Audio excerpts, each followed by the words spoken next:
Good morning again. Youth for missions ഇന്ത്യയുടെ Saturday morning Bible സ്റ്റഡിയിലേക്ക് നിങ്ങളെല്ലാം ഒരു പ്രാവശ്യം കൂടെ സ്നേഹത്തോടെ സ്വാഗതം ചെയ്യുകയാണ്.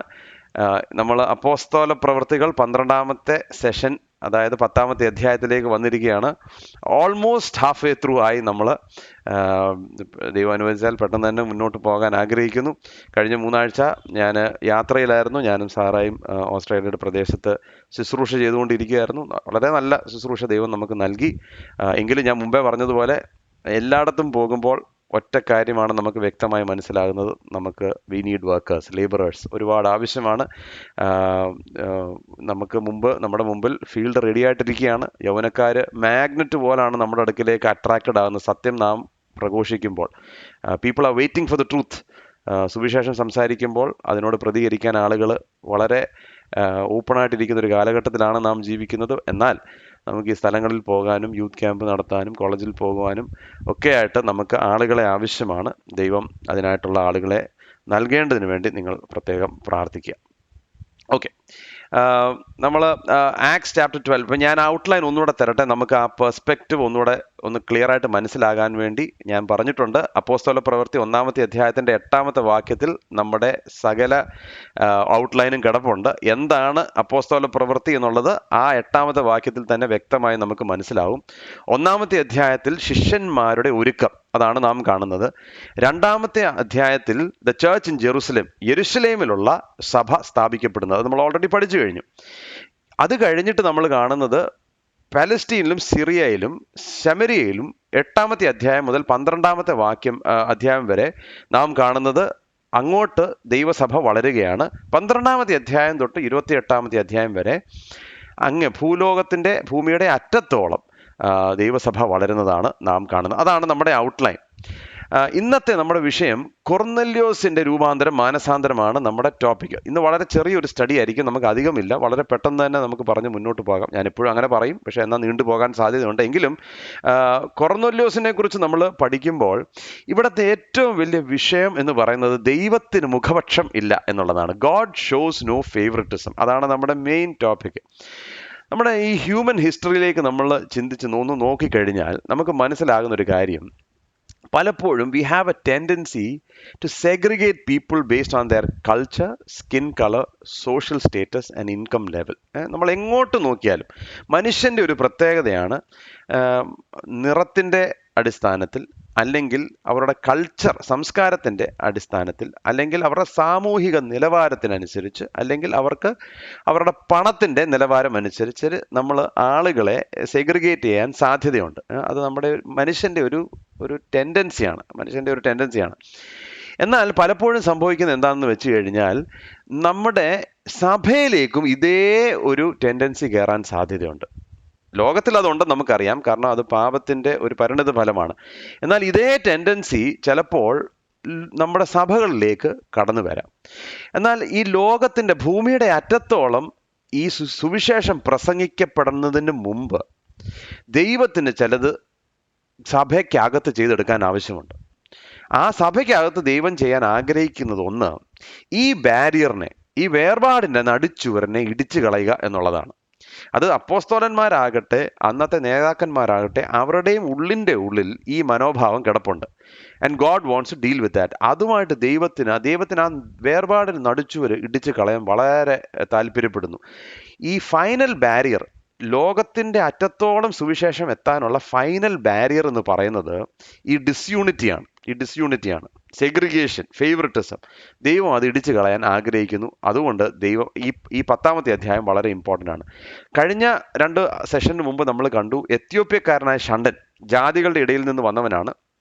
ശമരിയയിൽ വെച്ച് ഫിലിപ്പോസിനെ ദൈവം അയച്ച് അവനോട് സുവിശേഷം അറിയിച്ചു. അവൻ സുവിശേഷം എടുത്തുകൊണ്ട് നേരെ എത്യോപ്യയിലേക്ക് പോയത് കൊണ്ട് തിരിച്ച് യഹൂദ സഹോദരന്മാരുമായിട്ട് പിന്നെ കൂട്ടായ്മയിലേക്ക് വരാൻ സാധിച്ചിട്ടില്ല. അപ്പോൾ ജാതികളുടെ ഇടയിൽ നിന്ന് ഒരു കൺവേർട്ട് ഉണ്ടായെങ്കിലും, ശമരിയയിൽ വലിയ ഉണർവുണ്ടായെങ്കിലും, യഹൂദന്മാരും ജാതികളും തമ്മിലുള്ള വിശ്വാസികൾ ഒരുമിച്ചുള്ള ഒരു കൂട്ടായ്മയിലേക്ക് വന്നിട്ടില്ല. അത് നിങ്ങൾ മനസ്സിലാക്കണം. അതുകൊണ്ട് ഇവിടെ നമ്മൾ കാണുന്ന ഒരു കാര്യം, ദൈവം പത്രോസിനെ ഉൾപ്പെടെ ദൈവം ഒരുക്കുകയാണ്. എന്തിനു വേണ്ടിയാണ് ഒരുക്കുന്നത്? ഫേവറിറ്റിസമിൽ നിന്ന് അവരെ രക്ഷിക്കാൻ വേണ്ടി. മുഖപക്ഷം കൂടാതെ ശുശ്രൂഷിക്കാൻ ദൈവം അവരുടെ ഹൃദയങ്ങളെ ഒരുക്കുകയാണ്.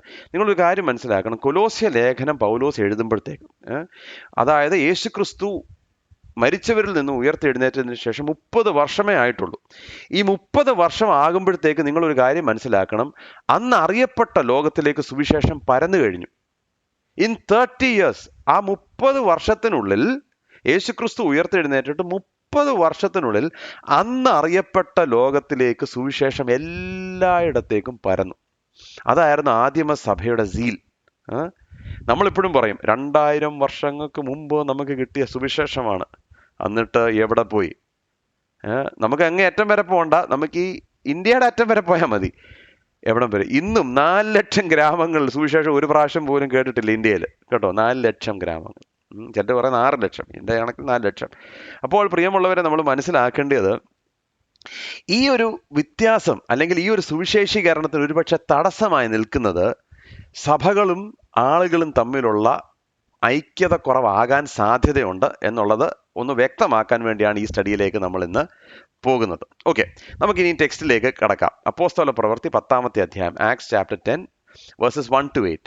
കൈസരയിൽ ഇത്താലിക്ക എന്ന പട്ടാളത്തിൽ കൊർന്നല്യോസ് എന്നു പേരുള്ള ഒരു ശതാധിപൻ ഉണ്ടായിരുന്നു. അവൻ ഭക്തനും തൻ്റെ സകല ഗൃഹത്തോടും കൂടെ ദൈവത്തെ ഭയപ്പെടുന്നവനുമായി ജനത്തിന് വളരെ ധർമ്മം കൊടുത്തും എപ്പോഴും ദൈവത്തോട് പ്രാർത്ഥിച്ചും പോന്നു. അവൻ പകൽ ഏകദേശം 9-ാം മണി നേരത്ത് ഒരു ദർശനത്തിൽ ഒരു ദൈവദൂതൻ തൻ്റെ അടുക്കൽ അകത്ത് വരുന്നത് സ്പഷ്ടമായി കണ്ട് കൊർന്നല്യോസെ എന്ന് തന്നോട് പറയുന്നതും കേട്ടു. അവൻ അവനെ ഉറ്റുനോക്കി ഭയപരവശനായി, എന്താകുന്നു കർത്താവേ എന്ന് ചോദിച്ചു. അവൻ അവനോട്, നിന്റെ പ്രാർത്ഥനയും ധർമ്മവും ദൈവത്തിന്റെ മുമ്പിൽ എത്തിയിരിക്കുന്നു. ഇപ്പോൾ യോപ്പയിലേക്ക് ആളയച്ച് പത്രോസ് എന്ന് മറുപേരുള്ള ശിമോനെ വരുത്തുക.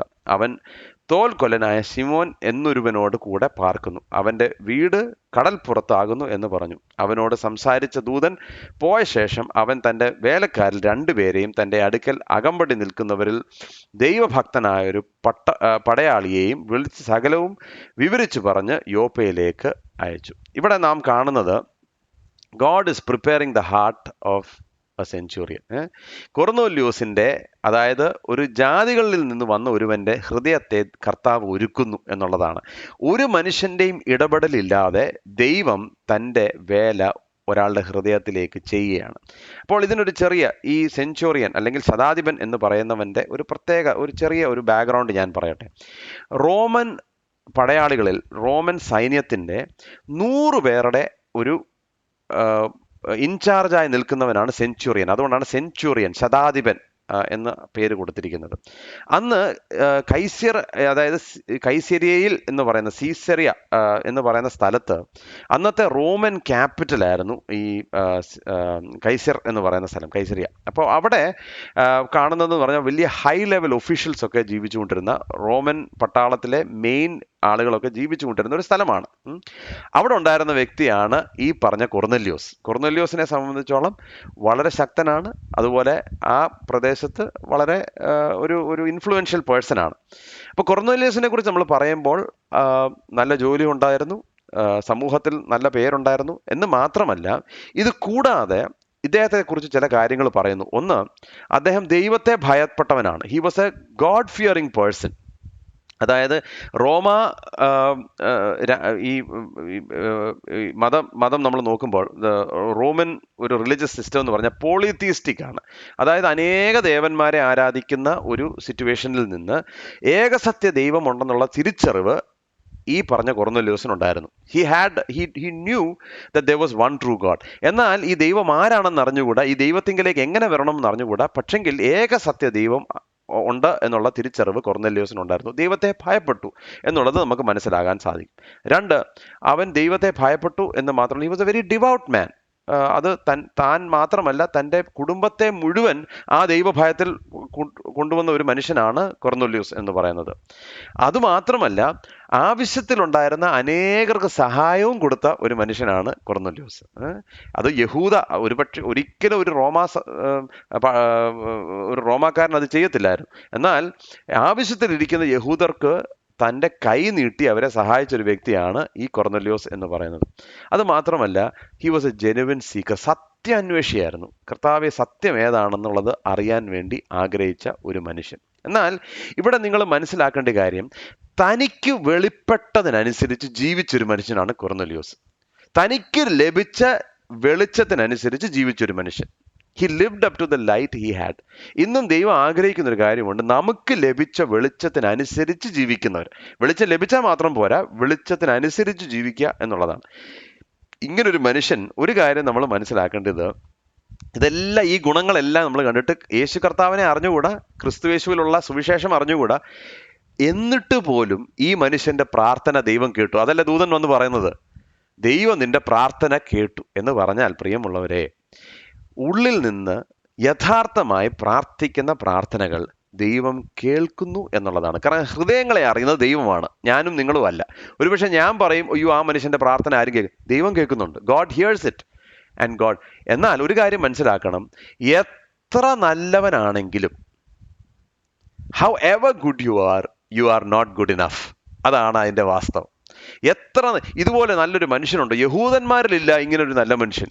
പത്രോസ് ഈ മനുഷ്യന്റെ റെപ്യൂട്ടേഷൻ കേട്ട് കഴിയുമ്പോൾ ചിന്തിക്കും, ഇതുപോലെ നല്ല മനുഷ്യൻ വേറെ ഉണ്ടോ?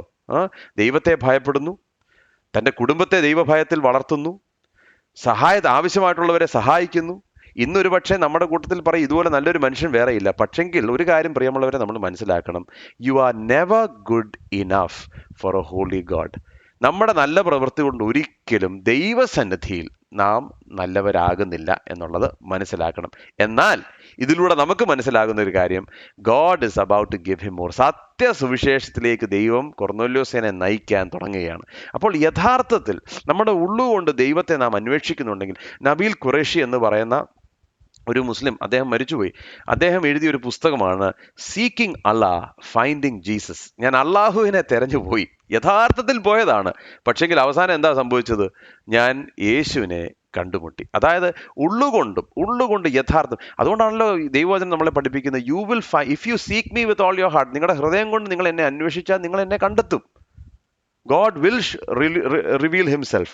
പക്ഷെങ്കിൽ യേശുക്രിസ്തുവിന്റെ സുവിശേഷത്തിലൂടെ അല്ലാതെ you cannot stand before God. യേശുക്രിസ്തുവിന്റെ സുവിശേഷത്തിലൂടെ അല്ലാതെ. അതുകൊണ്ട് കൊർന്നേലിയോസ്, നീ ഒരു നല്ല മനുഷ്യനായിരിക്കാം, പക്ഷെങ്കിൽ യേശുക്രിസ്തുവുമായി ഒരു ഏറ്റുമുട്ടൽ നിനക്ക് ആവശ്യമാണ്. അതിനുള്ള വഴി കർത്താവ് തന്നെ ഒരുക്കുന്നു. ഓക്കെ, ഇപ്പൊ ഇവിടെ നമ്മൾ മനസ്സിലാക്കുന്നത്, ദൈവത്തിന്റെ ദൂതൻ കൊർന്നേലിയോസിനോട് വന്ന് പറയുകയാണ്, ദൈവം നിന്റെ പ്രാർത്ഥന കേട്ടു. എന്റെ ചോദ്യം, അങ്ങനെയെങ്കിൽ ആ സുവിശേഷം ദൈവദൂതന് തന്നെ അങ്ങ് പറഞ്ഞു തീർക്കാൻ വയ്യായിരുന്നോ? എന്തിനാ പിന്നെ പറയുന്നത് പത്രോസിനെ വിളിക്കാൻ? അപ്പോൾ ഒരു കാര്യം നമ്മൾ മനസ്സിലാക്കണം, God always desires to use people to accomplish his mission. നമ്മുടെ ജീവിതത്തിൽ നമ്മൾ മനസ്സിലാക്കേണ്ട ഒരു കാര്യം, കർത്താവിനെ സംബന്ധിച്ചോളം എന്റെയും നിങ്ങളുടെയും ആവശ്യം കർത്താവിനില്ല. God does not need you and me. അവൻ പരമാധികാരിയാണ്. അവന്റെ ചൊൽപ്പടിയിൽ 1 കോടി ദൂതന്മാരുണ്ട്. എണ്ണാൻ പറ്റാത്ത വിധത്തിൽ ഉള്ള കൂട്ടത്തിലുള്ള ദൂതന്മാരുണ്ട്. അതുകൊണ്ട് ദൈവത്തിന് ഈ സുവിശേഷം ഈ ലോകമെല്ലാം പരത്തുവാൻ നമ്മളെ ആവശ്യമില്ല. എന്നാൽ എന്നെയും നിങ്ങളെയും ഈ വലിയ വീണ്ടെടുപ്പ് പദ്ധതിയിൽ ദൈവം ഉപയോഗിക്കാൻ തീരുമാനിച്ചിരിക്കുകയാണ്. അതുകൊണ്ട് എൻ്റെയും നിങ്ങളുടെയും കോപ്പറേഷൻ കർത്താവിന് ആവശ്യം. God does not need us, but in his great mercy he has decided to use us. അതുകൊണ്ടാണ് ഈ ശുശ്രൂഷ, മിനിസ്ട്രി എന്ന് പറയുന്നത് വലിയ പദവിയാണ്. അല്ലാതെ നമ്മൾ ദൈവത്തിന് വേണ്ടി ചെയ്യുന്ന വലിയ വേലയൊന്നുമല്ല. ചിലർ പറയത്തില്ലേ, അയ്യോ കർത്താവിനെ സേവിക്കുകയാണ്. ശരിയാണ്, കർത്താവിനെ സേവിക്കുകയാണ്, യെസ്, ആ ടേം ഐ അണ്ടർസ്റ്റാൻഡ്. പക്ഷെ അത് വലിയ കാര്യമൊന്നുമല്ല. ഓയോ കർത്താവിന് വേണ്ടി വലിയ വില കൊടുത്തു എന്ന് പറയുമ്പോൾ എനിക്കത് മനസ്സിലാകുന്നുണ്ട്. പക്ഷെ അത് വലിയ വിലയല്ല. കാരണം എന്നാ, ഇത്ര വലിയ ഭാഗ്യം മനുഷ്യരായ എനിക്കും നിങ്ങൾക്കും, പാപികളായ എനിക്കും നിങ്ങൾക്കും വീണ്ടെടുത്ത നമുക്ക് കർത്താവ് തന്നിരിക്കുകയാണ്. So it is a great mission. അതാ ഒന്നാമത് മനസ്സിലാക്കുക. രണ്ടാമത് ഞാൻ ചോദിക്കാൻ ആഗ്രഹിക്കുന്ന കാര്യം, ഈ അടുത്ത് കടന്ന് ഈ ജാതികളുടെ ഇടയിൽ ശമരിയ പട്ടണത്തിൽ സുവിശേഷം അറിയിച്ച ഫിലിപ്പോസിനെ എന്താ ദൈവം ഉപയോഗിക്കാൻ? എനിക്ക് അതാ അടുത്ത ചോദ്യം. ഫിലിപ്പോസിനോട് പറഞ്ഞാൽ പോരെ? എന്തായാലും ഫിലിപ്പോസ് ഈ ജാതികളുടെ ഇടയിലാണ്. പത്രോസൊക്കെ ഇപ്പോഴും യഹൂദന്മാരുടെ ഇടയിൽ വേല ചെയ്തുകൊണ്ടിരിക്കുകയാണ്. അടുത്ത് കിടന്ന ഫിലിപ്പോസിനോട്, ഫിലിപ്പോസെ നീ പോയി കൊർന്നേലിയോസിനോട് സുവിശേഷം പറയാതെ ഈ പത്രോസിനെ തന്നെ വിളിക്കുന്നതിൻ്റെ കാരണം എന്നാ? അതിനൊരു കാരണമുണ്ട്. കൊർന്നേലിയോസിനെ മാത്രമല്ല ഈ ഒരു സംഭവത്തിലൂടെ ദൈവം രൂപാന്തരപ്പെടുത്താൻ പോകുന്നത്, പത്രോസിനെയും കൂടെ രൂപാന്തരപ്പെടുത്തുവാൻ ദൈവം ഈ ഒരു സംഭവം എടുത്തുപയോഗിക്കുകയാണ്. എന്ന് പറഞ്ഞാൽ God is always preparing both ends. ഈ ഒരു കാര്യം നിങ്ങൾ നല്ലതുപോലെ മനസ്സിലാക്കണം കേട്ടോ. God always prepares both ends എന്ന് പറഞ്ഞാൽ, ഒരു ചെറുക്കൻ വന്നൊരു പെണ്ണിനോട്, വിശ്വാസിയായ ചെറുക്കൻ വന്നൊരു പെണ്ണിനോട് പറയാ, God told me that I need to get married to you. എന്ന് പറഞ്ഞാൽ, എന്നെ ശ്രദ്ധിക്കുന്ന യൗവനക്കാരികളുണ്ടെങ്കിൽ ഓർത്തോണം, God should also be talking to you. ദൈവം നിങ്ങളോടും സംസാരിച്ചുകൊണ്ടിരിക്കണം. ഒരിക്കൽ ഒരു ബൈബിൾ സ്കൂളിൽ ചെന്നപ്പോൾ നടന്ന സംഭവം കേട്ടോ, നടന്ന സംഭവം. ഒരു ബൈബിൾ സ്കൂളിൽ ചെന്നപ്പോൾ ഒരു കാണാൻ തെറ്റില്ലാത്തൊരു കൊച്ചുണ്ടായിരുന്നു ബൈബിൾ സ്കൂളിൽ. ഫസ്റ്റ് ഇയറിൽ ഒരു ചെറുക്കൻ വന്ന് ആ കൊച്ചിനോട് പറഞ്ഞു, ഞാൻ ഇന്നലെ പ്രാർത്ഥിച്ചുകൊണ്ടിരുന്നപ്പോൾ ദൈവം എന്നോട് പറഞ്ഞു നിന്നെ ഞാൻ വിവാഹം ചെയ്യണം, എനിക്ക് നല്ല ഉറപ്പാണ്, ദൈവം തന്ന ഉറപ്പാണ്. അപ്പോൾ ആ പെൺകൊച്ച് ഓക്കെ ഓക്കെ എന്ന് പറഞ്ഞിട്ട് തലയൊക്കെ ആട്ടി വിട്ടു.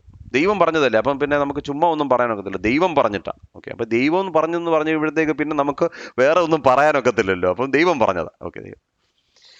രണ്ടാമത്തെ സെമിസ്റ്റർ ആയപ്പോൾ വേറൊരു ചെറുക്കൻ വന്നിട്ട് പറഞ്ഞു, ഞാൻ കഴിഞ്ഞ 2 വർഷമായിട്ട് പ്രാർത്ഥിക്കുകയാണ്, കർത്താവ് എന്നോട് പറഞ്ഞു എൻ്റെ മുമ്പിൽ നിൽക്കുന്ന നീയാണ് ഞാൻ വിവാഹം കഴിക്കേണ്ട സ്ത്രീ.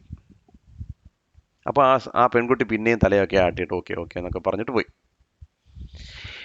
ഈ 3 വർഷത്തെ ഈ പഠിത്തത്തിൻ്റെ ഇടയിൽ 7 ചെറുക്കന്മാർ വന്നാണ് പറഞ്ഞത് ഈ ഒരു പെൺകൊച്ചിനോട്, ദൈവം എന്നോട് പറഞ്ഞു നിന്നെയാണ് ഞാൻ കല്യാണം കഴിക്കേണ്ടത്.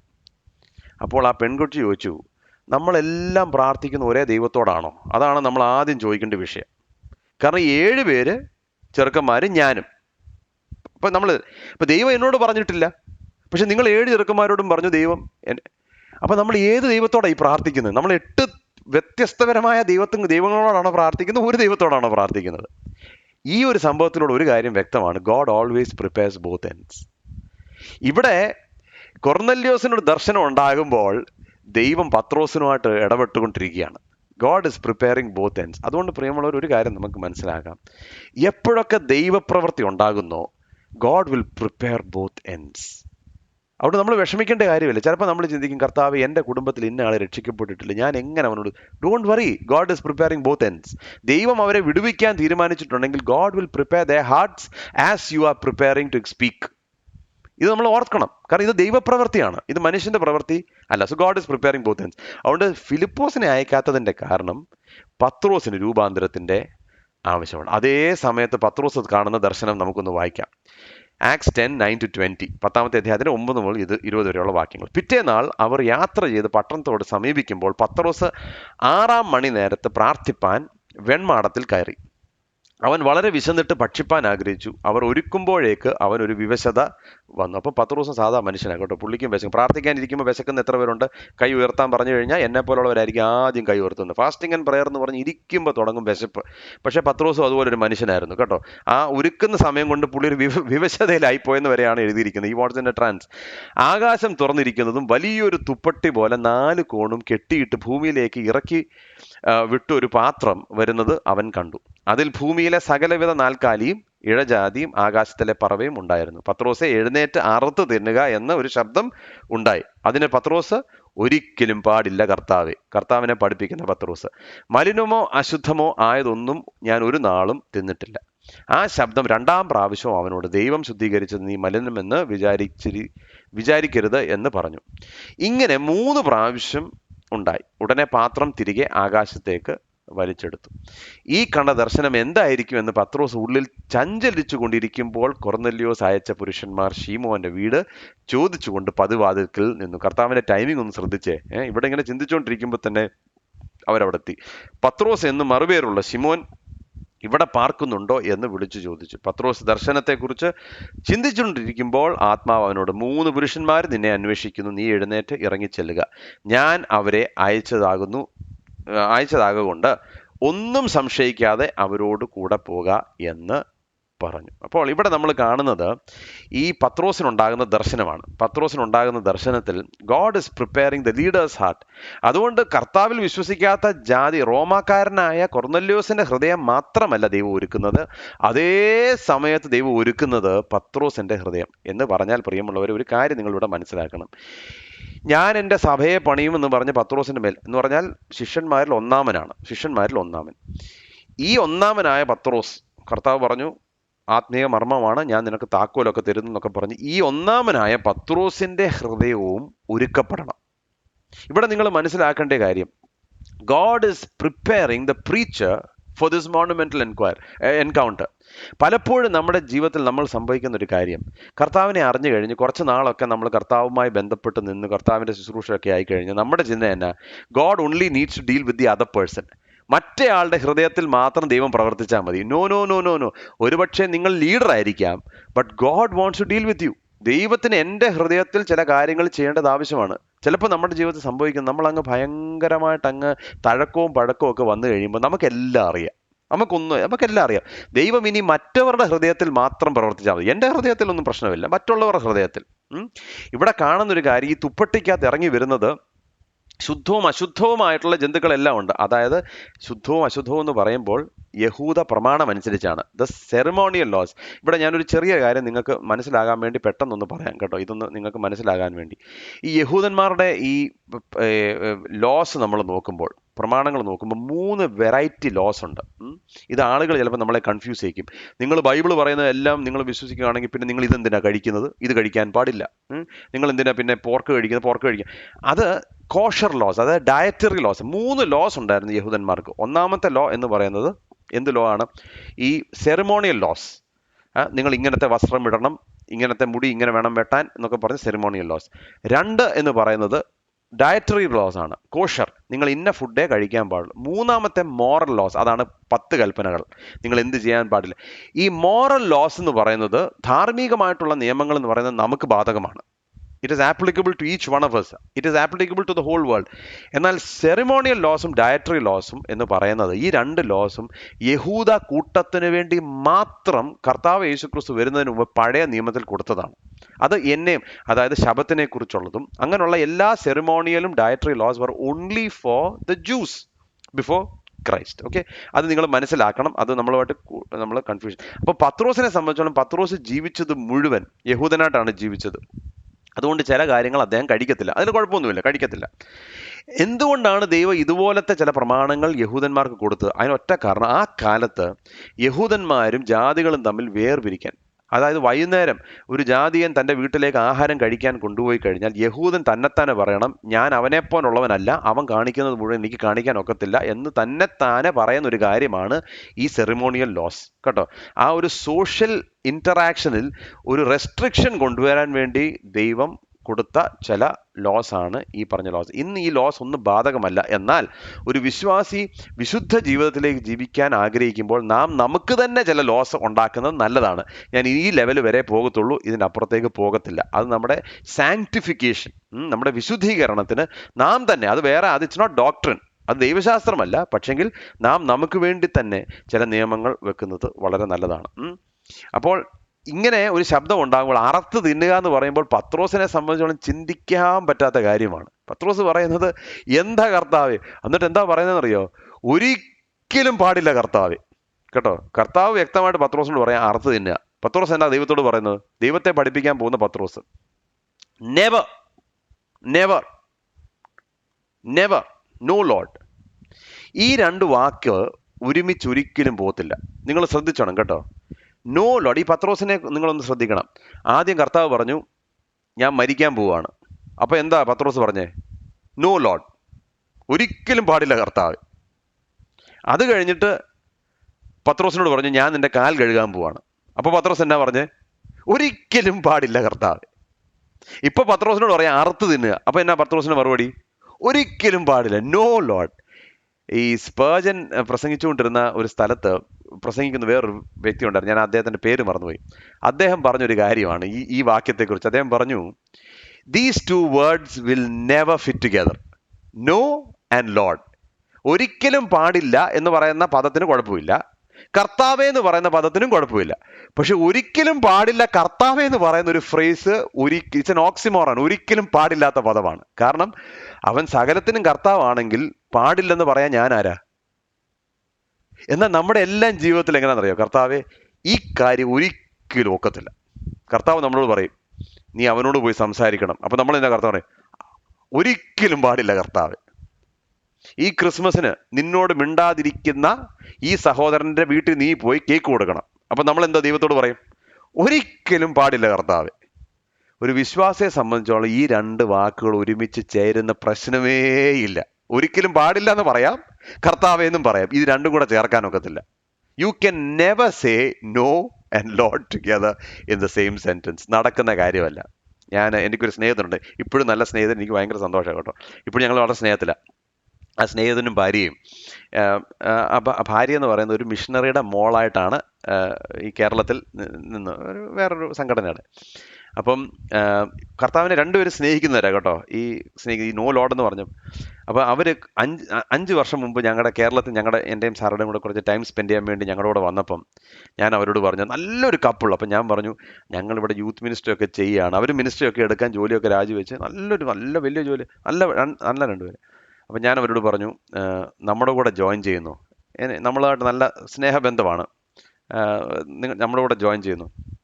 അപ്പം എന്നോട് ആ ഭാര്യ എനിക്ക് കുഞ്ഞിലെ തൊട്ടറിയാം, എന്നോട് പറഞ്ഞു, ചെറിയ ചാച്ചാ, കേരളത്തിലല്ലാതെ ദൈവം ഇനി എന്നെ എവിടെ വിളിച്ചാലും ഞാൻ പോവും എന്ന് പറഞ്ഞാൽ, സൊമാലിയെ വിളിച്ചാലും ഞാൻ പോവും, പക്ഷെ കേരളത്തിൽ ഞാൻ വരത്തില്ല. എനിക്ക് ആ വികാരം മനസ്സിലാകും, കാരണം ഞാൻ അത് തന്നെ പറഞ്ഞവനാ. അതുകൊണ്ട് എനിക്ക് ആ വികാരം നല്ലതുപോലെ മനസ്സിലാകും. So I don't. പക്ഷെങ്കിൽ ഇത് തന്നെയല്ലേ പത്രോസ് പറഞ്ഞത്, ഒരിക്കലും പാടില്ല. ഈ കർത്താവിൻ്റെ അടുക്ക് വരുമ്പോൾ നമുക്ക് വ്യവസ്ഥയൊന്നും പറയാൻ ഒക്കത്തില്ല. കർത്താവ് ഇവിടെ മാത്രം, അത് മാത്രം എന്നോട് പറയല്ലേ, അയ്യോ അത് മാത്രം. ചിലപ്പോൾ ദൈവവചനമൊക്കെ നമ്മൾ കേൾക്കുമ്പോൾ ആ ഒരു ഫ്രേസ് മാത്രം നമുക്ക് കേൾക്കണ്ട, ബാക്കിയെല്ലാം നമുക്ക് ഒരിക്കലും പാടില്ല കർത്താവെന്ന് ഒരിക്കലും നമുക്ക് പറയാൻ. Never say no Lord. എന്നാൽ ഇവിടെ നമ്മൾ മനസ്സിലാക്കേണ്ട കാര്യം, ഈ പത്രോസിന് ഈ വലിയ ഒരു ദർശനം ഉണ്ടാകുമ്പോൾ, അതേ സമയത്ത് കൊർന്നേലിയോസിന് ദർശനം ഉണ്ടാകുന്നു.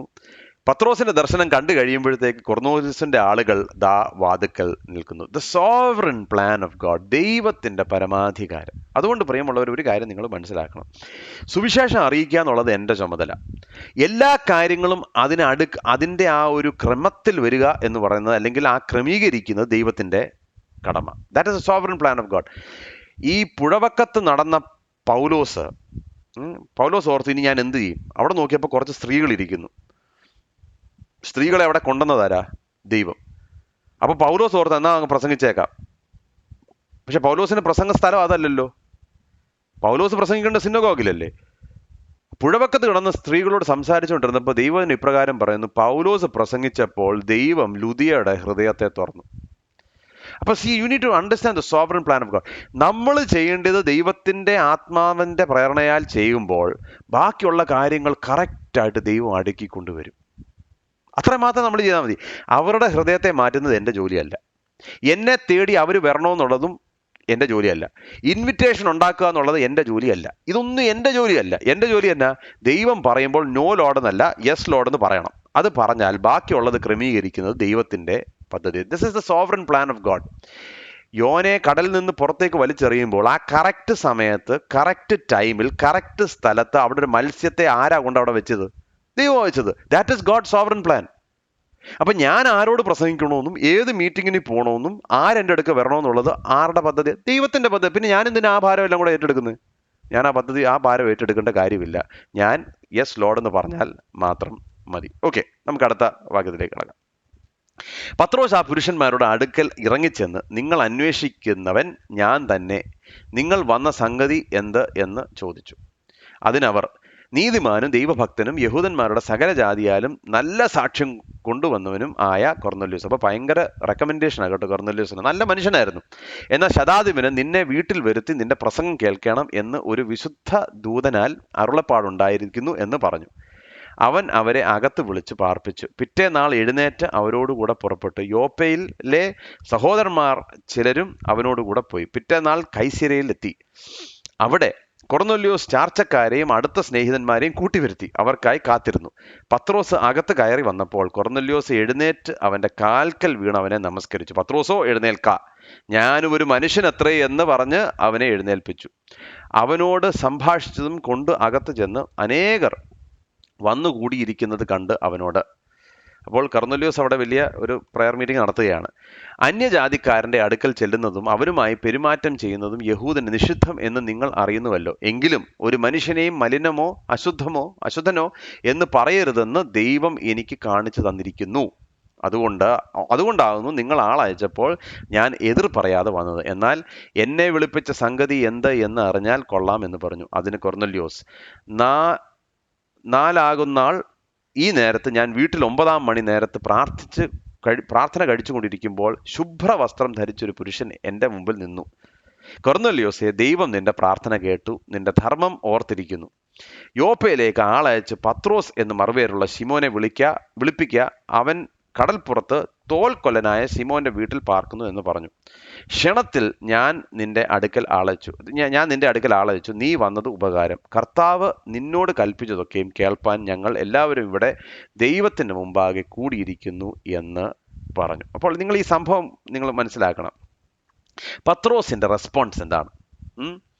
രണ്ടുപേരും, കൊർന്നേല്യോസും പത്രോസും, ദൈവത്തിന്റെ ശബ്ദം കേട്ടപ്പോൾ ഒന്നാമത് അവരനുസരിച്ചു. അതാണ് ആദ്യം നമ്മൾ മനസ്സിലാക്കുന്നത്. ദൈവത്തിന്റെ ശബ്ദം ആരായാലും ശരി, obedience not just at the time of salvation like Cornelius, but also throughout the Christian life like Peter. ചിലർ ദൈവശബ്ദം കേട്ട് അനുസരിക്കുന്ന എപ്പോഴാണെന്നറിയോ? ആദ്യം കർത്താവിനെ സ്വന്തം രക്ഷിതാവ് സ്വീകരിച്ച് കർത്താവിനെ പിൻപറ്റാനൊക്കെ തീരുമാനിക്കുന്ന സമയത്ത് നമ്മൾ കർത്താവ് പറയുന്ന എല്ലാം കേൾക്കും. കുറച്ച് നാൾ കഴിയുമ്പോൾ തഴക്കവും പഴക്കവും ഒക്കെ വന്നു കഴിയുമ്പോൾ നമുക്കെല്ലാം അറിയാമല്ലോ.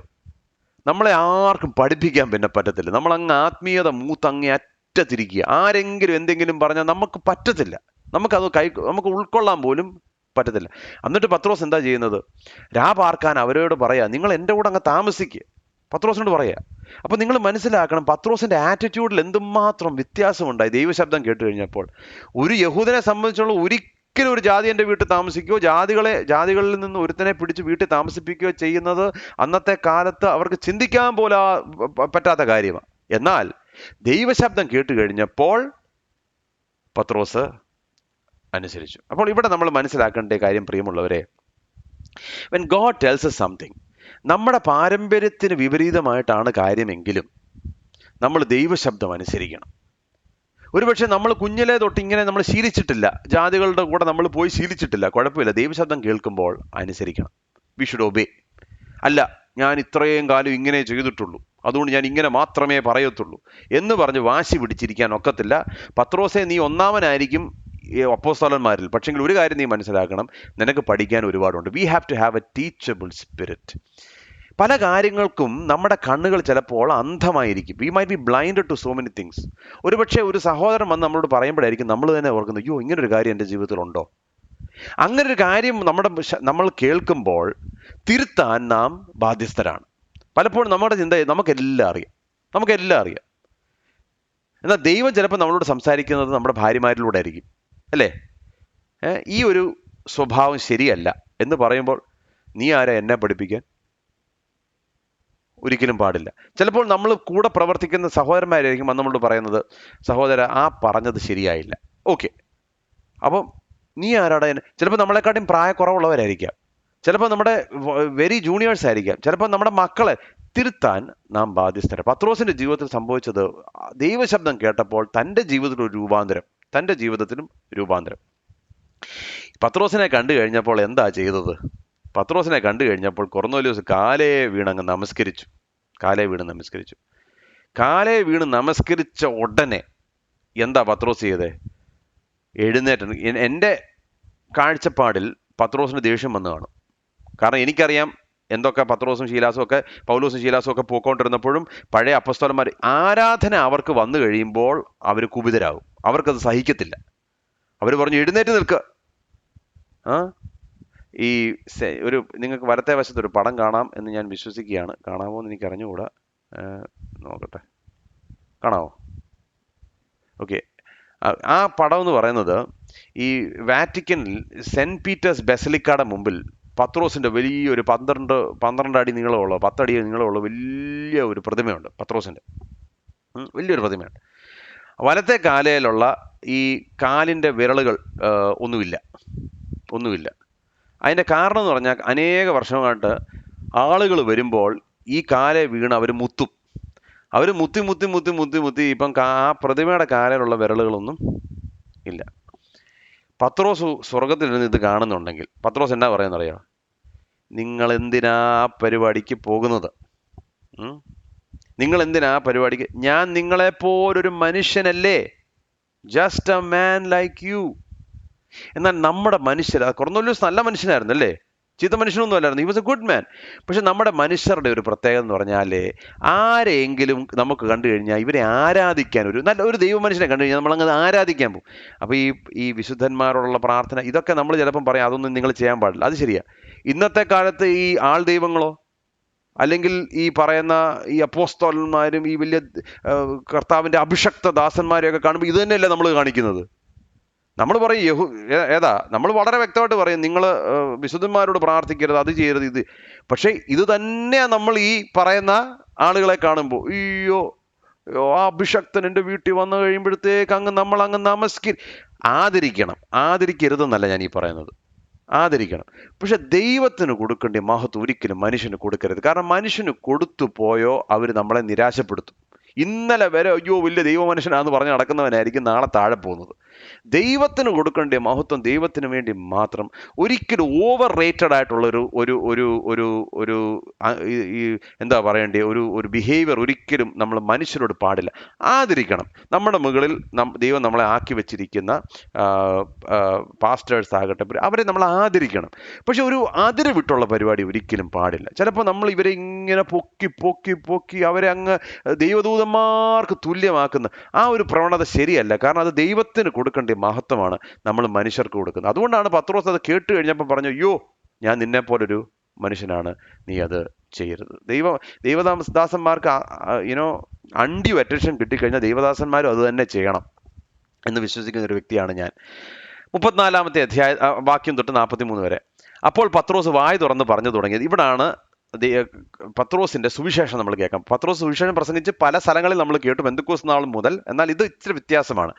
ദൈവത്തിന് ഭക്ഷമില്ല എന്നും ഏത് ജാതിയിലും അവനെ ഭയപ്പെട്ട് നീതി പ്രവർത്തിക്കുന്നതിനെ അവൻ അംഗീകരിക്കുന്നു എന്ന് ഞാൻ ഇപ്പോൾ യഥാർത്ഥമായി ഗ്രഹിക്കുന്നു.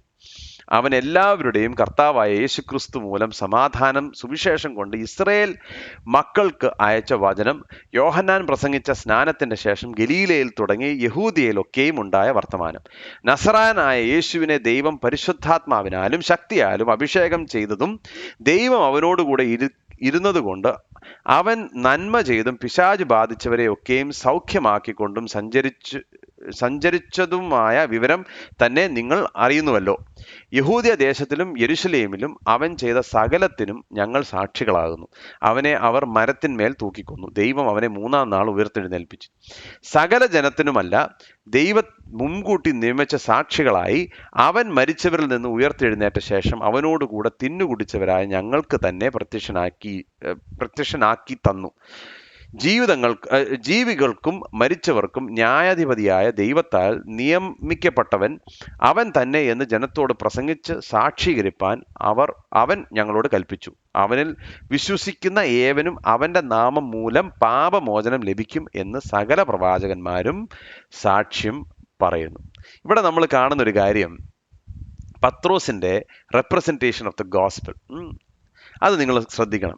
പത്രോസ് പണ്ട് പ്രസംഗിച്ചതൊക്കെ നിങ്ങൾ ഓർക്കുന്നുണ്ടോ? പെന്തിക്കോസ്ത് നാളിൽ പ്രസംഗിച്ച വിഷയങ്ങൾ, അതിനുശേഷം സോളമൻ കോളനിയിൽ പ്രസംഗിച്ച വിഷയം, ഇവിടെ എല്ലാം പ്രസംഗിക്കുമ്പോൾ പൗലോസ് ഭയങ്കര അപ്പോളജറ്റിക്സ് പ്രസംഗിക്കുന്നതേക്കാം, യഹൂദന്റെ ഹിസ്റ്ററി പ്രസംഗിക്കുന്നതേക്കാം. ഇങ്ങനെ ഭയങ്കര പ്രസംഗമാണ്, ഭയങ്കര ഗാംഭീര്യത്തോടുള്ള പ്രസംഗമാണ്. എന്നാൽ കൊർന്നേല്യോസിന്റെ മുമ്പിൽ വന്നപ്പോൾ സുവിശേഷം പ്രസംഗിച്ചത് കേട്ടോ, വളരെ സിമ്പിളായിട്ട്. ദൈവത്തിന് മുഖപക്ഷമില്ല, കർത്താവ് അടയാളങ്ങളും അത്ഭുതങ്ങളും ചെയ്തു, അവൻ മരിച്ചു, അവൻ ഉയർത്തെഴുന്നേറ്റു, ഞങ്ങൾ അതിന് സാക്ഷികൾ, അവനിൽ വിശ്വസിക്കുന്ന ഏവനും പാപമോചനമുണ്ട്. സിമ്പിൾ ഗോസ്പൽ എന്ന് പറഞ്ഞാൽ എല്ലാത്തിടത്തും നമ്മൾ പോയി വലിയ ഗംഭീര പ്രസംഗങ്ങളൊന്നും പ്രസംഗിക്കണ്ട. ഇപ്പം നമ്മളെ വേറൊരു വിശ്വാസത്തിൽ നിന്ന് വന്ന ചില സഹോദരങ്ങളുടെ മുമ്പിൽ ഇടുക എന്ന് വിചാരിച്ചു. വേറൊരു വിശ്വാസത്തിൽ, അവർ ക്രിസ്തീയ വിശ്വാസത്തിൽ നിന്നല്ല അവരുടെ പാരമ്പര്യം, അവർ വേറൊരു വിശ്വാസം. അവിടെ നമ്മൾ ചെന്നിട്ട് നമ്മൾ പറയുകയാണ്, ലേവ്യ പുസ്തകത്തിൽ ഇങ്ങനെയാണ്, വലിയ പ്രസംഗങ്ങൾ നമ്മൾ പ്രസംഗിച്ച് തുടങ്ങിയാൽ ഇവർക്കൊന്നും മനസ്സിലാകത്തില്ല. കാരണം ഇവർക്ക് കോണ്ടെക്സ്റ്റ് വേറെയാണ്, നമ്മുടെ കോണ്ടെക്സ്റ്റ് ഇവർക്ക് മനസ്സിലാകത്തില്ല. അവിടെ നമുക്ക് ചെയ്യാൻ പറ്റുന്ന കാര്യം സിമ്പിൾ ഗോസ്പൽ. യേശു കർത്താവ് പാപികളായ നമ്മെ രക്ഷിപ്പാൻ സ്വർഗം വെടിഞ്ഞ് ഈ ഭൂമിയിൽ വന്ന് മരിച്ചു, നമ്മുടെ പാപങ്ങൾക്ക് പ്രായശ്ചിത്തമായി വിശുദ്ധനായ പിതാവിൻ്റെ അടുക്കിലേക്ക് അവൻ ഉയർത്തെഴുന്നേറ്റ് പോയി. അവനിൽ വിശ്വസിക്കുന്ന ഏവനും പാപമോചനം ഉണ്ട്. The simple gospel. ഈ സിമ്പിൾ ഗോസ്പലിന് ഒത്തിരി ശക്തിയുണ്ട്, അറിയോ? സുവിശേഷം, അതായത് ലളിതമായ സുവിശേഷത്തിന് ഒരുപാട് ശക്തി. നമ്മൾ ചിലപ്പോൾ ഇത് കോംപ്ലിക്കേറ്റ് ചെയ്ത് പ്രസംഗിച്ച് നമ്മുടെ വാക്കുകളും നമ്മുടെ ഗാംഭീര്യവും നമ്മുടെ ശബ്ദവും വൊക്കാബുലറി എല്ലാം കൂടെ ചെയ്ത് കഴിയുമ്പോഴത്തേക്ക് സുവിശേഷത്തിന്റെ ശക്തി അങ്ങ് നഷ്ടപ്പെടും. അപ്പം നമുക്ക് മനസ്സിലാവും, there is a time to have an apologetic presentation. ചിലപ്പോൾ ഒരു സമയം കാണും, നമ്മൾ സ്തേഫാനോസിനെ കണ്ടില്ലേ, യഹൂദന്മാരുടെ മുമ്പിൽ 1200 വർഷത്തെ ഹിസ്റ്ററി ലെസൺ എടുത്തത്. അവരുടെ മുമ്പിൽ അതിന് ആവശ്യമാണ്. എന്നാൽ കൊർന്നേല്യോസിന് മുമ്പിൽ വളരെ സിമ്പിളായിട്ടുള്ളത്. നമ്മുടെ ചില സഹോദരങ്ങൾ, സ്നേഹിതർ, നമ്മുടെ കുടുംബാംഗങ്ങളുടെ മുമ്പിൽ വളരെ ലളിതമായി പറഞ്ഞാൽ ചിലപ്പോൾ ദൈവത്തിൻ്റെ ശക്തി വ്യാപരിക്കാൻ സാധ്യതയുണ്ട്. The gospel has power in it self. അതിനകത്ത് തന്നെ ശക്തി ഉണ്ട്. എന്നാൽ ഇവിടെ നമ്മൾ കാണുന്നത് തന്നെ ഇതങ്ങോട്ട് സംഭവിച്ചു. സുവിശേഷം പ്രസംഗിച്ചു കഴിഞ്ഞ ഉടനെ എന്താ സംഭവിക്കുന്നത്? ഈ വാക്കുകളെ പത്രോസ് പ്രസ്താവിക്കുമ്പോൾ തന്നെ, പ്രസംഗിച്ചുകൊണ്ടിരിക്കുമ്പോൾ തന്നെ വചനം കേട്ട എല്ലാവരുടെ മേലും പരിശുദ്ധാത്മാവ് വന്നു. അപ്പോൾ പ്രസംഗിച്ചുകൊണ്ടിരിക്കുമ്പോൾ തന്നെ പരിശുദ്ധാത്മാവ് അവരുടെ മേൽ വന്നു. എന്തെങ്കിലും അവർ ചെയ്തോ? എന്തെങ്കിലും കർമ്മങ്ങൾ അവർ ചെയ്തോ? ഒരു കർമ്മവും ചെയ്തില്ല. ആ പ്രസംഗിച്ചുകൊണ്ടിരുന്നപ്പോൾ തന്നെ വിശ്വാസത്തിന്റെ വാക്കുകൾ അവരുടെ ജീവിതത്തിൽ വലിയ രൂപാന്തരം ഉണ്ടായപ്പോൾ അവർ പുതിയ സൃഷ്ടികളായി മാറി. ആ സമയത്ത് തന്നെ പരിശുദ്ധാത്മാവിൽ അവരുടെ ഉള്ളിൽ വന്നു. അവർ അന്യഭാഷകളിൽ സംസാരിക്കുന്നതും ദൈവത്തെ മഹത്വീകരിക്കുന്നതും കേൾക്കയാൽ പത്രോസിനോട് കൂടെ വന്ന പരിച്ഛേദനക്കാരായ വിശ്വാസികൾ പരിശുദ്ധാത്മാവ് എന്ന ദാനം ജാതികളുടെ മേൽ പകർന്നത് കൊണ്ട് കണ്ട് വിസ്മയിച്ചു.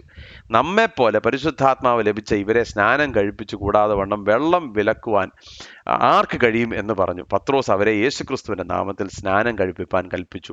അവർ ചില ദിവസം അവിടെ താമസിക്കണം എന്ന് അവർ അപേക്ഷിച്ചു. അപ്പോൾ ഇവിടെ നമ്മൾ കാണുന്ന കാര്യം എന്നാ? ലളിതമായ സുവിശേഷം പ്രസംഗിക്കുന്നു. The gospel is preached. Step number 1. ലളിതമായ സുവിശേഷം പ്രസംഗിച്ച ഉടനെ എന്താ സംഭവിച്ചത്? അവരുടെ വാക്കിന്റെ ശക്തി കൊണ്ടല്ല, ദൈവത്തിന്റെ വലിയ കരുണയാൽ, ഇടപെടൽ കൊണ്ട് പരിശുദ്ധാത്മാവെന്ന ദാനം ജനിക്കുന്നു. എന്ന് പറഞ്ഞാൽ എപ്പോഴൊക്കെ രക്ഷ ഉണ്ടാകുന്നോ അവിടെ എല്ലാം പരിശുദ്ധാത്മാവിന്റെ ദാനം ഉണ്ടാകുന്നു. Without the indwelling of the Holy Spirit no one can be saved. ഇത് മനസ്സിലാക്കണം. അപ്പോൾ പരിശുദ്ധാത്മാവ് ഒരു മനുഷ്യന്റെ അകത്തേക്ക് വരുന്നത് അവൻ രക്ഷിക്കപ്പെടുമ്പോൾ ആ സമയത്തുണ്ടാകുന്നതാണ്. ദൈവത്തിന്റെ സത്യവചനങ്ങൾ കേൾക്കുന്നു, ലളിതമായ സുവിശേഷം കേൾക്കുന്നു, അതിനോട് പ്രതികരിക്കുന്നു, ഇമ്മീഡിയറ്റ്ലി പരിശുദ്ധാത്മാവ് അവരുടെ ഉള്ളിൽ വരുന്നു. കാരണം പരിശുദ്ധാത്മാവ് ഉള്ളിൽ വരാതെ ആ ഒരു റീജനറേഷൻ ഒരിക്കലും ഉണ്ടാകത്തില്ല. അത് വന്നു കഴിഞ്ഞപ്പോൾ അതിൻ്റെ അടയാളമായി എന്താണ് സംഭവിച്ചത്? അവർക്ക് അന്യഭാഷകളുടെ വരം വരികയാണ്. അതെന്തിനു വേണ്ടിയാണ് അവർക്കുണ്ടായത്? അതിൻ്റെ കാരണം പത്രോസിന്റെ കൂടെ വന്നിരിക്കുന്ന ചില യഹൂദന്മാരുണ്ട്. പരിശുദ്ധാത്മാവ് അവർക്ക് ലഭിച്ചു എന്നുള്ളത് ദൈവം അവരെ തെളിയിക്കണമെങ്കിൽ അന്യഭാഷയുടെ വരം അവർക്ക് കൊടുക്കാതെ ഇവർക്ക് മനസ്സിലാകത്തില്ല. കാരണം അതില്ലായിരുന്നെങ്കിൽ പരിശുദ്ധാത്മാവ് അവർക്ക് ലഭിച്ചു എന്നുള്ളതിന്റെ തെളിവ് ഇവർക്ക് ലഭിക്കത്തില്ല. അതുകൊണ്ട് എന്താ സംഭവിക്കുന്നത്? ഈ പത്രോസിന്റെ കൂടെ വന്നിരിക്കുന്നവരെ കൺവിൻസ് ചെയ്യാൻ വേണ്ടി ദൈവത്തിന്റെ വലിയ കൃപയാൽ ഇവർക്ക് പരിശുദ്ധാത്മാവിന്റെ ദാനം കൊടുക്കുന്നു. ആ ദാനത്തിന്റെ ഒരു അടയാളമായി എന്താണ് ചെയ്യുന്നത്? അവർക്ക് അന്യഭാഷകളുടെ വരം. അതിനുശേഷം ഇവർ ജാതികളുടെ ഇടയിൽ നിന്ന് വന്നൊരു കൂട്ടമാണ്. പബ്ലിക്കായിട്ട് അവർ പറയാണ്, ഇനി ഞങ്ങൾ ഈ പറഞ്ഞ ദേവന്മാരുടെ പുറകിൽ പോകത്തില്ല, ഈ ദൈവങ്ങളുടെ പുറകിൽ പോകത്തില്ല, റോമാക്കാർ അറിയിച്ചിരിക്കുന്ന ഈ അനേക ദൈവങ്ങളുടെ പുറകിൽ ഞങ്ങൾ പോകത്തില്ല, ഞങ്ങൾക്കൊരു ദൈവം, അത് ക്രിസ്തു യേശു. അതുകൊണ്ട് ഞങ്ങൾ സ്നാനപ്പെടുവാൻ, യേശു ക്രിസ്തുവിൻ്റെ നാമത്തിൽ സ്നാനപ്പെടുവാൻ ആഗ്രഹിക്കുന്നു. പിന്നെന്താ കാണുന്നത്? അവസാനം നമ്മൾ കാണുന്നത് അവർ നല്ല കൂട്ടായ്മ അനുഭവിക്കുന്നു. അവിടെ സംഭവിക്കുന്നത് നിങ്ങൾ ശ്രദ്ധിച്ചോ? സുവിശേഷം പ്രസംഗിക്കുന്നു, പരിശുദ്ധാത്മാവ് ജാതികളുടെ ഇടയിൽ വരുമ്പോൾ വേർപാടിൻ്റെ നടുച്ചുവര് തകർന്നു പോകുന്നു, അത് തകർക്കപ്പെടുന്നു. ഇപ്പോൾ യഹൂദനെന്നില്ല, യവനെന്നില്ല, പരിച്ഛേദനക്കാരെന്നില്ല, യവനെന്നില്ല, യഹൂദനെന്നില്ല, ദർ ഇസ് നോ ഡിഫറൻസിയേഷൻ. എല്ലാവരും ക്രിസ്തു യേശുവിൽ ഒന്നാകുന്നു. എല്ലാവരും ഒരുമിച്ച് സ്നേഹത്തോടെ കൂട്ടായ്മ ആചരിക്കുന്നു. So this is the process. അപ്പൊ ഇവിടെ നമ്മൾ കാണുന്ന രണ്ട് കാര്യങ്ങൾ. ഒന്ന്, കൊർന്നേല്യോസിന്റെ ഹൃദയത്തെ ദൈവം ഒരുക്കുമ്പോൾ അതേ സമയത്ത് പത്രോസിന്റെ ഹൃദയത്തെ ദൈവം ഒരുക്കുന്നു. കൊർന്നേല്യോസിന് രൂപാന്തരത്തിന്റെ ആവശ്യം, പത്രോസിന് രൂപാന്തരത്തിന്റെ ആവശ്യം. പത്രോസ് ലളിതമായ സുവിശേഷം പ്രസംഗിക്കുന്നു. അവിടെ കൂടി വന്നിരിക്കുന്ന ജനം കർത്താവ് യേശു ക്രിസ്തുവിൽ വിശ്വസിക്കുന്നു. ഇത് വിശ്വസിക്കുമ്പോൾ സംഭവിക്കുന്നത് വേർപാടിനെ നടുച്ചുവരെ ഇടിച്ചു കളയാണ്. ഇനിയും യഹൂദനെന്നില്ല, യവനെന്നില്ല, ദർ ഇസ് നോ ഡിഫറൻസിയേഷൻ. പണക്കാരെന്നില്ല, പാവപ്പെട്ടവനെന്നില്ല, ആണും ഇല്ല, പെണ്ണൊന്നും ഇല്ല. നീ ഈ ജാതിയിൽ പെടുന്നവനാണോ ആ ജാതിയിൽ പെടുന്നവനാണോ എന്നുള്ള ഒരു കോണ്ടെക്സ്റ്റ് ഇല്ല. ഭാഷ ഇന്നതാണ്, കൾച്ചർ ഇന്നതാണ്, നോ. എല്ലാവരും ക്രിസ്തു യേശുവിൽ ഒന്നത്രേ. Everyone all are one in Christ. അതുകൊണ്ടാണ് നമ്മൾ കൂടി വരുമ്പോൾ ഒരുപക്ഷെ ലാംഗ്വേജ് ഡിഫറൻ്റ് ആണെങ്കിൽ നമുക്കൊരു ഇംഗ്ലീഷ് സർവീസ് ഉണ്ടാകാം, മലയാളം സർവീസ് ഉണ്ടാകാം, ഹിന്ദി സർവീസ് ഉണ്ടാകാം, ഛത്തീസ്ഗഡി സർവീസ് ഉണ്ടാകാം. അതൊക്കെ ഭാഷയുടെ ഇതിനു വേണ്ടി ഒരു ഛത്തീസ്ഗഡി മാത്രം മനസ്സിലാകുന്നവൻ മലയാളം സർവീസ് വന്നിട്ട് കാര്യമൊന്നുമില്ല. So for practical reasons that's fine. പക്ഷെങ്കിൽ എല്ലാവരും ക്രിസ്തുവിൽ ഒന്നാ. അതുകൊണ്ട് സോഷ്യൽ ബാരിയേഴ്സ് വെച്ച് നമുക്ക് അത് ദളിതരുടെ പള്ളിയാ, അങ്ങനെ ഒരു പള്ളിയുണ്ടോ? അങ്ങനെ ഒരു സഭയുണ്ടോ? ദൈവത്തിന് ഒരു സഭയുള്ളൂ, അത് ദൈവസഭയാ. അത് ഇന്നയാളുടെ സഭയാണെന്നും അന്നയാളുടെ സഭയാണെന്നും ഈ കൂട്ടർക്കുള്ള സഭയാണെന്നും ആ കൂട്ടർക്ക്, അത് എവിടുന്ന് വന്നു? ബൈബിളിൽ അങ്ങനത്തെ ഡിഫറൻസിയേഷൻ ഒന്നുമില്ല. എല്ലാവരും യേശു ക്രിസ്തുവിൽ ഒന്നാണ്. എല്ലാവരും ക്രിസ്തു യേശുവിൽ ഒന്നാണ്. വേർപാടിന്റെ നടുച്ചുവരനെ ഇടിച്ചു കളഞ്ഞ് പത്രോസിന് ആ കൺവിക്ഷൻ വരണം. കാരണം എന്നാ, ഇനിയുമാണ് സുവിശേഷം എക്സ്പ്ലോഡ് ചെയ്യാൻ പോകുന്നത്. ഭൂമിയുടെ അറ്റത്തോളം അതിന് മുമ്പിൽ നിന്നൊരു ബാരിയറാണ് ഈ വേർപാടിന്റെ നടുച്ചുവർ. അത് കർത്താവായ യേശു ക്രിസ്തു നമുക്ക് വേണ്ടി ഇടിച്ചു കളഞ്ഞു. പ്രിയമുള്ളവർ, ഒരു കാര്യം മനസ്സിലാക്കണം. ഇങ്ങനത്തെ എന്തെങ്കിലുമൊക്കെ പ്രജുഡിസ്, മുഖപക്ഷം നമുക്കുണ്ടെങ്കിൽ ദൈവസന്നിധിയിൽ നമ്മളത് ഏറ്റുപറയണം. നമുക്ക് മുഖപക്ഷം പാടില്ല. ക്രിസ്തു യേശുവിൽ ആരൊക്കെ വന്നിട്ടുണ്ടോ അവരെല്ലാവരും നമ്മുടെ സഹോദരങ്ങളാണ്. We are all brothers and sisters in Christ. ഈ ദൈവരാജ്യത്തിൽ ഒരു ഡെസിഗ്നേഷനേ ഉള്ളൂ കേട്ടോ. ഞാൻ പണ്ടും പറഞ്ഞിട്ടുണ്ട്, ഒരു ഡെസിഗ്നേഷനേ ഉള്ളൂ. മറ്റു ഡെസിഗ്നേഷൻ എല്ലാം മനുഷ്യൻ തരുന്ന ഡെസിഗ്നേഷനാണ്. ദൈവരാജ്യത്തിൽ ഒരു ഡെസിഗ്നേഷനേ ഉള്ളൂ, അത് ബ്രദർ എന്നുള്ള ഡെസിഗ്നേഷനാണ്. സഹോദരൻ, സഹോദരി. ബാക്കി ഡെസിഗ്നേഷൻ എല്ലാം മനുഷ്യർ ഓരോ ഡെസിഗ്നേഷൻ കൊടുക്കും. ചില ഡെസിഗ്നേഷനൊക്കെ വായിക്കണമെങ്കിൽ നമ്മൾ ഒത്തിരി പ്രാക്ടീസ് ചെയ്തിട്ട് വേണം വായിക്കാൻ, അല്ലെങ്കിൽ നമ്മൾ വായിക്കുമ്പോൾ തെറ്റിപ്പോവും. എനിക്ക് ഒരുപാട് പ്രാവശ്യം പറ്റിയിട്ടുണ്ട്. നമ്മൾ ആദ്യം ചെന്ന് മുഖപരമായിട്ടൊക്കെ ആളുകളെ അഭിസംബോധന ചെയ്യുമ്പോൾ എല്ലാം തെറ്റി കുളവാകും. കാരണം അത്ര വലിയ ഡെസിഗ്നേഷനാണ്. അതൊക്കെ മനുഷ്യൻ തരുന്നത് ഡെസിഗ്നേഷൻ. അത് തെറ്റൊന്നുമില്ല, അത് പോട്ടെ, അത് മനുഷ്യൻ തരുന്ന പരിപാടി. പക്ഷെ ദൈവസന്നിധിയിൽ, ദൈവത്തിൻ്റെ രാജ്യത്തിൽ, ദൈവ കൂട്ടായ്മയിൽ നമുക്ക് ഓർമ്മമേ ഉള്ളൂ. അതെന്താണ്? സഹോദരൻ, സഹോദരി. We are all brothers and sisters of the same God. അതുകൊണ്ട് പ്രിയമുള്ളവരെ, മുഖപക്ഷം ദൈവത്തിനില്ല. ഒരുപക്ഷെ നിങ്ങൾ ആർക്കെങ്കിലും വേണ്ടി ഒരിക്കലും നമ്മൾ ഒരു സ്ഥലത്തേക്ക് പോകുമ്പോൾ ഇവിടെ ഒന്നും പറഞ്ഞിട്ട് കാര്യമില്ല, ഇതിനൊന്നും പറഞ്ഞിട്ട് ഒരു ഗുണവും ഇല്ല. നമ്മൾ ചില സ്ഥലങ്ങളിലൊക്കെ ചെല്ലുമ്പോൾ ഇതെല്ലാം മരിച്ച സിറ്റുവേഷനാണ്, ഇവിടെ ഒന്നും അങ്ങനൊന്നും അല്ല പ്രിയമുള്ളവരെ. അവരെ ഒരുക്കുമ്പോൾ ദൈവം നമ്മളെയും കൂടെ ഒരുക്കാൻ നാം തയ്യാറാണെങ്കിൽ ആ കറക്റ്റ് ടൈമിൽ എൻകൗണ്ടർ സംഭവിക്കും. സുവിശേഷം പ്രസംഗിക്കുമ്പോൾ ആളുകൾ വിശ്വസിക്കും. ചിലപ്പോൾ നമ്മൾ ചില സഭകളിലൊക്കെ ചെന്നിട്ട് പറയും ഇവിടെ ഒന്നും നടക്കത്തില്ല. ആര് പറഞ്ഞു നടക്കത്തില്ല? ചില സ്ഥലങ്ങൾ, ചില രാജ്യങ്ങളിൽ നമ്മൾ പോകും, ഇവിടെ അങ്ങും ഒരു പരിപാടി നടക്കത്തില്ല. ആര് പറഞ്ഞു? ആരെങ്കിലും എന്തെങ്കിലും ചെയ്തിട്ടാണോ കൊർന്നേല്യോസിന്റെ ഹൃദയത്തെ ദൈവം തുറന്നത്? ആരെങ്കിലും എന്തെങ്കിലും ചെയ്തിട്ടാണോ? That is God's sovereign plan. ദൈവത്തിന്റെ പരമാധികാരത്തിൽ ദൈവം തുറക്കേണ്ട ഹൃദയങ്ങളെയൊക്കെ തുറക്കും. അവൻ ഇനി ഏത് ടിംബക്ടുവിലിരുന്നാലും, ഏത് മൂലയിലിരുന്നാലും ദൈവം അവന്റെ ഹൃദയം തുറക്കും. പക്ഷെങ്കിൽ അവന്റെ ഹൃദയം തുറക്കുമ്പോൾ നമ്മുടെ ഹൃദയം കൂടെ തുറക്കപ്പെടാൻ നാം പ്രാർത്ഥിക്കണം. Because God wants to use people for his great glory. അപ്പോൾ ദൈവം നമ്മളെ അതിനുവേണ്ടി ഒരുക്കട്ടെ. പ്രിയമുള്ളവരെ, യാതൊരു മുഖപക്ഷവും ഇല്ലാതെ മുന്നോട്ട് പോകാൻ ദൈവം നമ്മെ സഹായിക്കട്ടെ. നമുക്ക് പ്രാർത്ഥിക്കാം. കർത്താവെ, ഞങ്ങൾക്ക് തന്ന ഈ നല്ല സമയത്തിനായ സ്തോത്രം. ഞങ്ങളെ ഒരിക്കൽ കൂടെ ഓർമ്മിപ്പിച്ചതിനായ സ്തോത്രം. വേർപാടിന്റെ നടുച്ചുവരനെ കർത്താവ് നീ ഇടിച്ചു കളഞ്ഞു. അത് ഇനി വീണ്ടും പണിയുവാൻ ഞങ്ങളെ അനുവദിക്കരുത്. ജാതികളിൽ നിന്ന് ആരൊക്കെയുണ്ടോ, ആരൊക്കെ വന്നിട്ടുണ്ടോ കർത്താവെ, ഞങ്ങളെല്ലാവരും ഒറ്റ ക്വാളിഫിക്കേഷൻ, ഞങ്ങളെല്ലാം പാപികളാണ്. പാപത്തിൽ നിന്ന് വീണ്ടെടുക്കപ്പെട്ട ജനം ദൈവത്തിൻ്റെ മക്കളാണ്. അതുകൊണ്ട് ഞങ്ങളെല്ലാം സഹോദരി സഹോദരങ്ങളാണ്. കർത്താവെ, പലപ്പോഴും പലതും ഞങ്ങൾക്കറിയാം, ഞങ്ങളെ ഇനി ആർക്കും ഒന്നും പഠിപ്പിക്കാനൊക്കത്തില്ല എന്നുള്ള ദുശാഠ്യക്കാരും കർത്താവെ, ഞങ്ങളുടെ ജീവിതത്തിൽ ഒരുപാട് അഹന്തയും വന്നിട്ടുണ്ട്. ക്ഷമിക്കണമേ എന്ന് പ്രാർത്ഥിക്കുന്നു. നീ ഞങ്ങളോട് കാര്യങ്ങൾ പറയുമ്പോൾ അത് പഠിക്കുവാനും ഞങ്ങളുടെ ജീവിതത്തെ തിരുത്തുവാനും സഹായിക്കണം എന്ന് ഞങ്ങൾ പ്രാർത്ഥിക്കുന്നു. നിന്റെ പരമാധികാരത്തിൽ കർത്താവെ, നീ അനേകരെ നിങ്കലേക്ക് ആകർഷിച്ചുകൊണ്ടിരിക്കുന്നതിനായി ഞങ്ങൾ നിന്നെ സ്തുതിക്കുന്നു. ഇന്നത്തെ ദിവസം ഞങ്ങളോട് സംസാരിച്ചതിനായി സ്തോത്രം. പ്രാർത്ഥന കേട്ടതുകൊണ്ട് സ്തോത്രം. യേശു മുഖാന്തരം യാചിക്കുന്ന കൃപയോടെ